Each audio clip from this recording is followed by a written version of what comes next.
and it is boring. Okay, so Yeah. you got to kind of like put benchmarks in place for yourself where you can say like, hey, I'm gonna go for 10 no's in the next hour, and then I'm gonna get out and put the sun on my face for 10 minutes because that's my reward. Because I just want to get up, walk outside. I make my team do that. I'm like, hey, get out of the office, go outside, get the sun on your face, walk around in the grass, listen to nature for a minute, and then get back in and reset because it really is like a physical thing that helps your mentality. And so, Well, anyway, Ashley, let me translate that. Go out, let the snowflakes fall on your face, get the snow between your toes. oh my Um, God, yeah, yeah. So jumping back into this, Justin, that I totally agree with what Steve just said, but what I think you have to do is you have to embrace the boringness of doing the same thing over and over again. And what you find out when you start doing home selling too, like when you're a level two salesperson, right? Which is kind of where Natalia and Ashley are, like you're going to have the same conversations over and over and over and over again with every customer. So it's boring, but you got to get good at having those conversations and bore down on doing it really, really well. And you got to bore down on like being in control of those conversations and you driving the bus and not them, right? And so your part of it right now is you got to get great at just making that phone call and like going for as many calls as you can in a day. I can tell you that I have people who make calls for me, and we keep track of how many calls they make every single day. And I have a scoreboard, and we look at it and we talk about who's at the top of the scoreboard, not just for how many calls you made, but how many booked appointments you got, right?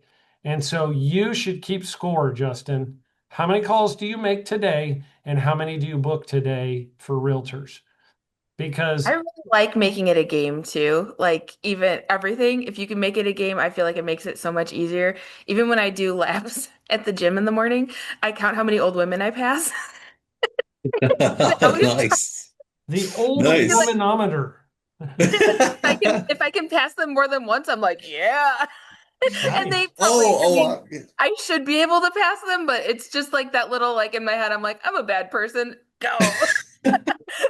So I love it. I like it. I I feel like like it. the more you can make it like fun, it just makes it easier. Yep. Awesome. And then, other things you can do. This is definitely a move with realtors is do these three things with them.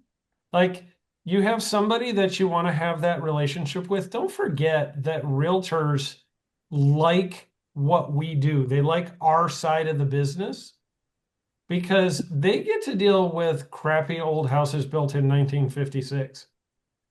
And ours are not that, right? Ours are nice, they're new, they're pretty, they're clean, and they don't get to deal with that in the used home side, right? In the used home side, you get to deal with ugly, old, dirty, dingy, broke down, and Failing nasty. inspection. Yeah. So when they come in to get to be a part of like our stuff, they enjoy that. They like that. So, you know, don't forget that the realtors like to experience our side of the business. And so I would invite them in and say, hey, I would love to take you on a construction walk you through one of our homes that's under construction and show you a little bit of what's behind the drywall. I used to do this with realtor teams. I would get a team of like 30 realtors, however many I could, and I would invite them out for an event that was to train them on how a home is built. Realtors are interested in that, right? They don't know how a house is built, a lot of them. There's a lot of, I'm not trying to be sexist, but there are a lot of women in the business who don't know construction. I found the ladies really enjoyed learning the construction side of the business. And when I invited out a team, I usually got more women because they're like, some of the guys maybe had had some construction experience. And that's part of why they got into real estate. And the women love to come out and learn how a home is built. And so if you can bring them out to a home that is at the stage of construction right before drywall, where you can still see, So I call this a pre-drywall walk, right? It's like they can still see the electric, the HVAC, the plumbing, right? All of those things. They get an opportunity to learn about, whoa, to learn about all of the stuff behind the walls that helps them to be a better realtor. And then I've also given construction training courses to them where I explain to them how a home is built from A to Z, walk them through what that process looks like. And then I would also invite them to do the price out slideshow. Send them your price out survey. Ask them what their favorite plan is of yours. Send them the price out survey and show them what the process will be like for the customer. It gets them to know your company more, what you do a little bit more, and they like new homes. They don't like having to deal with the dirty, old, janky, nasty houses they sell on MLS. They like what we do. And if you can walk them through a price out and show them what that experience is like, they get excited about it. And now they know, like they feel better prepared to bring you a client if you do these things. So like and I'm really talking, Justin, you want to work on the one-on-one appointments for the level twos, but for a level two. So for like Ashley and Natalia and Ty, like price out a home with a realtor. Invite them to come do that process and get them engaged in what you do. If you get them engaged in what you do, it's a great opportunity for them because now they feel like they're an expert to their clients and you're adding value to them. Does that make Hey, sense? hey, Aaron, Yeah. I have to get on my team call. Can I say one thing to the Flint Rock people before I leave? Yeah. Okay, Natalia, for example, you came in right when this was happening, but I'm a preferred lender for Flint Rock, and I was the preferred lender prior to Eden coming on, and I'm still a preferred lender. The reason this is important is there's going to be many, many things that Eden can't do because she's in the broker world, and I'm not dogging her. It's just how it is. There's going to be things that they're going to say it's an FHA guideline or they can't get approved for whatever. So if you have anybody that like hits a roadblock, send them to me. I'm the backup. You can ask Travis. I have a great relationship with Travis. I actually introduced Aaron to Travis. One of the first deals I did was a one-time close construction to perm with Travis. Still have a great relationship with them.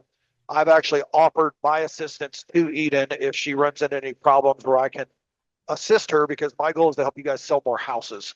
But when you get somebody that's like, maybe it didn't work with her, or maybe you've tried to refer somebody and they won't respond to Eden, or maybe they won't apply and you're trying to like retread that lead and not lose it, then don't hesitate to reach out to me. Eric can connect us so that you have my phone number and everything. Because I don't think we ever did that. But I kind of snuck on here a few times and you're probably like, who is this guy? Why is he on here? So I just want to make sure you're aware of that's my relationship. I just talked to Travis, I think it was Thursday, about all of this. And I just want to be a resource to you guys, especially if you have self-employed people. We're doing a ton of bank statement loans for people that can't qualify with their traditional tax returns. So just don't hesitate to reach out to me and use me as a resource. I'm a deal maker. So a lot of times that's just structuring. I just picked up one yesterday that was contingent on the sale of their house, and I made them non-contingent. Wow.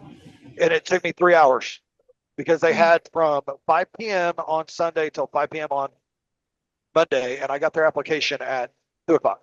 And at 4:15, I sent their pre-approval letter, and they're now non-contingent, and they did not lose the house they were trying to get. So just don't hesitate to reach out for that. And Aaron, if you can text us so I have her info, that'd be awesome. Or anybody at Flint Rock that I know. Thank you. Bye, guys. Thank All right. See you.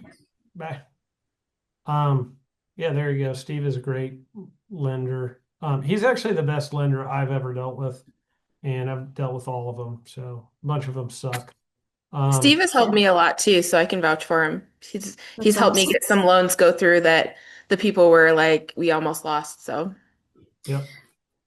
Yeah, so he's definitely a good resource to have out there. So anyways, with that,